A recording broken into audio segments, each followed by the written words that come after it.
NLC இரண்டாவது அனல் மின் நிலைய விரிவாக்கத்தில் தீ விபத்து ஏற்பட்டுள்ளது. கூடுதல் விவரங்களை செய்தியாளர் ஸ்ரீதரிடம் கேட்கலாம். ஸ்ரீதர், என்ன நடந்தது? எவ்வாறு தீ விபத்து ஏற்பட்டது? காரணம் என்ன? யாருக்கேனும் பாதிப்பு ஏற்பட்டிருக்கா? NLC இரண்டாவது அனல் மின் நிலைய விரிவாக்கத்தில் 420 மெகாவாட் மின் உற்பத்தி செய்யப்படுகிறது. இது கேரளா, ஆந்திரா, கர்நாடகா, தமிழ்நாடு உள்ளிட்ட பகுதிகளுக்கு பகிர்ந்தளிக்கப்படும்.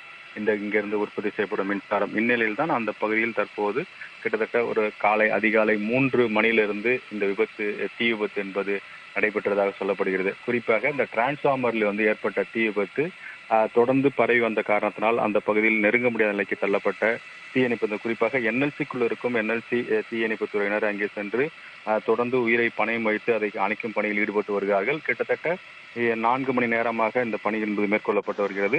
ஆனாலும் வெப்பத்தின் தாக்கம் அதிகமாக இருக்கும் காரணத்தினால் முழுமையாக கட்டுப்படுத்தவில்லை. தொடர்ந்து அங்கே தண்ணீரை பீச்செடுக்கும் பணி என்பது நடைபெற்று வருகிறது.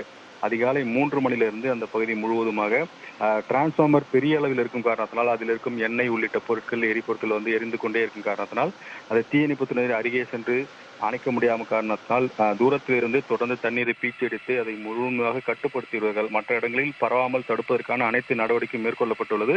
வேறு பாதிப்பு இல்லாமல் அனைத்து நடவடிக்கையும் மேற்கொள்ளப்பட்டதாக தகவல்கள் தெரிவிக்கிறார்கள். இது குறித்து நம்ம NLC நிர்வாகத்திடம் தொடர்பு கொண்டு கேட்டதற்கு முழுமையான விசாரணைக்கு பிறகும் முழுமையாக அனைத்தும் அணைக்கப்பட்ட பிறகுமே தகவல் தெரிவிக்கப்படும் என தெரிவித்திருக்கிறார்கள். விவரங்களுக்கு நன்றி ஸ்ரீதர்.